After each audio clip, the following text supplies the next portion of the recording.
You know what, y'all? After looking at this title and really thinking about it, if somebody were to kill me, I wouldn't mind them wearing a mink coat while doing this shit. That seems like a luxurious way to fucking die. What's going on, everybody? It's the Granddad of Granddad Woolly, and you are here again for another edition of Woolly Reviews Hip Hop Data. We got an album review today. We're gonna talk about the brand new album that just fucking dropped from a rapper out of Atlanta, Decatur to be exact, who's been doing this thing for the past few years. He was a member of Funk Volume, a very popular label a few years back that has now broken off and is no more. Everybody's doing their own thing, him included. So now we're gonna see what he's doing on a solo tip with his new album. This motherfucker's back. He dropped his new shit. He looking luxurious as fuck with the car, the coat, little cigarette. The motherfucker's too cool for school. I can't hate on him. I can't hate on it. Talking about the new album from Jarren Benton entitled The Mink Coat Killa LP. Now, for those who don't know, Jarren Benton, like I said, is a rapper from Atlanta. He came to prominence when he joined Funk Volume, which was a label that was headed by Hopsin, but also had other artists like Dizzy Wright and I think I don't fucking remember. Okay, I didn't listen to Funk Volume. I didn't really get into their shit. I knew of them, and then you remember when I did that Hopsin review, y'all, and I didn't like. I ain't even gonna talk about that shit. But I have always known about Jarren Benton. I thought he was very talented, but I never got into his music because he used to do that shock value style type of rap, you know, along the lines of like how Eminem would do things early in his days. And I thought it was cool, but I just thought like, you know, Jarren had something more in him than he was presenting. And you know, so I really didn't catch on to any of his music. I really didn't listen to any of his projects. Heard a couple songs here and there, but I mean, I really never just dived into his work. But he has had a few projects like My Grandma's Basement and Free Basin with Kevin Bacon and the Slow Motion series, I think 1 and 2. So he's been dropping shit for the past few years. And like, I mean, there are some songs here and there that I like, but for the most part, he really hasn't wowed me. But for some reason, something told me to check out this album. I think it's because of the title, because it's called The Mink Coat Killa. And I was like, it's kind of like Ghostface Killer. And I was like, you know what? Fuck it, why not? I'll listen to the shit. It came out around the same time like Vince Staples dropped, which was disappointing, and then Khaled dropped, and you know what that is. So I didn't even.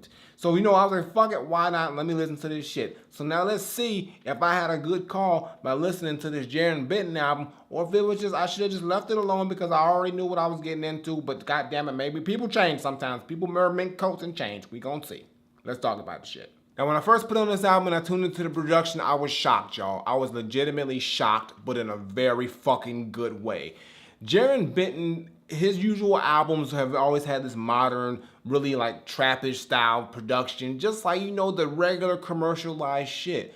But when I popped this fucking album on, y'all, this shit opened up like a fucking Wu-Tang album. Like, from the moment it started, like, it sounded pure Wu-Tang. And I was like, what the fuck you doing, Jarren? And from the point on there, it got better and better with the production. The beats on here are right up my alley. They are fucking just so goddamn dope. Sample based, very, very just soulful and smooth, but hard-hitting and gritty, dusty and dirty. It sounds like some Wu-Tang shit. It sounds like the production that Wu-Tang, Ghostface, Raekwon, these motherfuckers will hop on in a heartbeat. And Jarren has this from front to back on this entire project, and it is just so goddamn glorious and beautiful to hear because the fucking beats on here are so goddamn dope. And the shit just fits his flow and his style so goddamn well. It seems like this is the music that Jarren's always wanted to make, but I felt like he had to make that other shit, or he felt like he had to make that other shit to stay relevant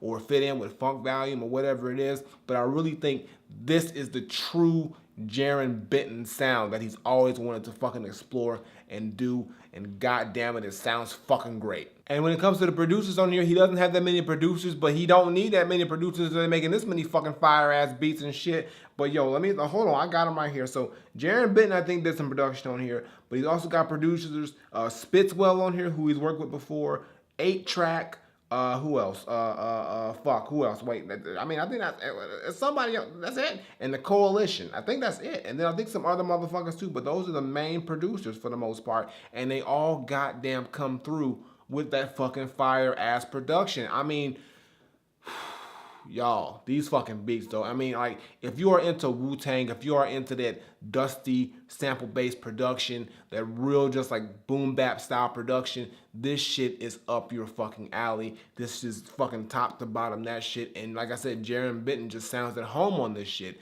And when it comes to Jarren Benton himself, I've always thought he was talented, but the subject matter was always chaotic and off the wall. On this album, he sounds so fucking focused and he knows what the fuck he wants to talk about, and he hits so many different things on a personal standpoint as well as just a hip-hop standpoint. He gives us the braggadocious rhymes telling him that he's the god, he's the illest, you know, he's the one of the best motherfucking lyricists, and the motherfucker's a dope-ass lyricist. He's got fucking bars. He got so many crazy lines on here, so he really does have a sharp-ass pen, but at the same time, he gives us a lot of deep subject matter. He talks about things that goes on in his life. He's got mental health issues that he deals with, his divorce from his wife, his addictions of going to the strip club, him feeling underrated and wishing he had more recognition in the game, also him feeling really upset and mad that Funk Volume broke up and wishing that that shit could have worked out. There's so many things that Jarren talks about in his personal life, as well as just how he feels about hip-hop in general and how he feels like he should be seen in hip-hop, and he just does it in a very cohesive, well put together way on this entire album. Every song on here is on point. There isn't a song that I hate on here. I like every fucking song, pretty much love every fucking song, because this shit is just so goddamn good. And with the features on here, he got some crazy good features on here. He got Nick Grant on here. He's got Els Jenkins, Coach, Alien Craft. Who else is on this? Demrick, Big Chico, Binks on here. I mean, god damn it, and all of them come through with crazy verses, crazy bars. It just sounds so goddamn good. He is killing it on here with the features. He is killing it on here with the production. He's killing on here himself. Jarren Benton really came through with a great fucking album that was so unexpected, because especially to me, because like I'm not a Jarren Benton fan, I really wasn't, but this shit right here has probably made me a fan of this album. And I mean, if he keeps making shit like this, I'm gonna be a Jarren Benton fan in no time, because this is the Jarren Benton I like to fucking hear. Now, you know I gotta give you my top 5 tracks, and this ain't fair, Jarren. You can't do this to me. I can't pick 5 out of this fire-ass album, nigga. I'm gonna try, but fuck, nigga. Like, why you do... All right, so here's my top 5, maybe, I don't even know. I ain't even confident in this shit. I'm gonna just pick 5 songs that I really liked a lot. But I love all, okay. The God intro, Cream 17. Oh, fuck, I can't pick. Again, shit, fuck, the one, got Tears, fuck, nigga, I'm already at 5, I can't, Gunshots, okay, that's a bonus track, can I include that? Okay, I'm gonna include the bonus track, Gunshots, and that's it, I'm gonna stop right there. So, fuck, let's go back to the top. So, the God intro, this is what set it off. This is what set off that vibe, that Wu-Tang feel. I mean, this shit sounds like a fucking Wu-Tang intro. The beat is fucking crazy. It's even got a fucking Kung Fu movie sample in the shit. It sounds, I mean... I was just waiting for Ghostface Killer to show up. That's how good it fucking sounded. And Jarren on here fucking kills it. His flow's on point. He's just talking that braggadocious shit, but he's just setting the tone, just letting him know that he is the god, nigga. Like, he is the god of this shit. I mean, like, god damn it, it's fucking fire. It's one of my favorite tracks. This shit got my attention immediately. This shit was like, okay, I'm in for some shit. This ain't gonna be no old Jarren Benton shit. This is a new and improved Jarren Benton, and I'm liking what I'm hearing. So this motherfucking intro on point. He's killing it. Listen to this shit. You can't avoid it. It's the first song, but you wouldn't. Once you hear it, you're gonna be like, it's fire. The next song is Cream 17, and it's pretty much what it is. It's Cream 2017. If you've heard the original Cream from Wu-Tang, this is like a 2017 version of it. And the cool part about it is it sounds like a 2017 version of it. It's the same beat, same sample. They even got the Method Man hook sampled up in there, but the beat is flipped so uniquely and differently that it sounds like a 2017 version of Cream. And you got Jarren Benton and Nick Grant on here going with that theme of cream and money and just talking about different aspects of money, whether it's them wanting it or them, you know, taking it, or them, you know, like making sure that they get it from whoever they got to get it from. Just pretty much talking about cream, and it's fucking dope. And you know, it's flipped so well and so uniquely and so much that it sounds so different but similar. I like how they did it. Dope fucking song. Jarren did a good job. They killed it. They was spitting their ass off. Nick Grant's verse is insane. I'm not even going to say quotables, y'all, because it's too many quotables. I spent all day doing that shit. Just know Nick Grant killed his fucking verse. The next song again is another dope song, and I like the concept of this song. It's pretty much Jarren talking about his addiction to the strip club. Like, he goes to the strip club all the time. He just wants to go there and spend his money and have girls give him lap dances again and again and again and again and just do it again, because that's what he likes. He likes a good lap dance. I mean, I'm not hating on you, Jarren. I see what it is. I'm too broke for that lifestyle. I go to the strip club, I spend $5 max. That's it, and I'm out of there. I don't give a fuck if the bouncers or the bartenders get mad at me. Fuck that, nigga. It's my money. I do what the fuck I want. The next song, The One, is one of my favorites on here, no pun intended, but basically this is a song that I could hear like a whole Wu-Tang posse cut on here. But it isn't a posse cut, it's just, you know, Jarren Benton and a singing hook by a guy named Demrick, and it's a dope song. The beat on here, it's just got this real like head nod, boom bap, sample-y, just like fucking vibe to it. It's nice energy on it. It's one of them just like neck brace joints that you need. And you know, pretty much Jarren's talking about how he's the one. He's the one, you know, on everything. He's talking that braggadocious shit. But it's just one of them dope, gritty, hip-hop, boom bap joints. It's just one of them pure tracks that I love to hear. It stuck out, and it's just one of them joints that I just gotta play over and over because it's the one. It's the one for me, and it's the one for him. It's the one for everybody. Listen to the shit because it's fucking dope. The next song, Tears, is another dope song. The beat on here, crazy, just like the other one, sample based, very smooth and soulful, head nodding joint, and they got a chipmunk sped up sample that says, after laughter comes tears, and it's really just a really dope thing that says pretty much like, you know, after having all the fun and everything like that, there will be times when you have to shed tears and things get fucked up and shit happens. And it's some real shit, but it's a dope fucking song. I love the beat on here. It's just really soulful. You just vibe with it, and everything on here is on point. And it's got a dope verse from, what's his name? Because I gotta shout him out because he gave a dope verse too. Big Chico. Big Chico drops a really dope verse. You know, I mean, everything on here is just on point. Another great track and a list of a completely great album. And I mean, fuck, I almost shed a tear for how beautiful it was. It was one of them joints, but I didn't because I ain't no bitch. And the last song, which is considered a bonus track, but goddamn, but it was on the album, so that's an album track to me. Fuck that bonus shit. I get it though, I understand. But basically, it's a dope fucking song, and the song is called Gunshots. And this is the posse cut of the album.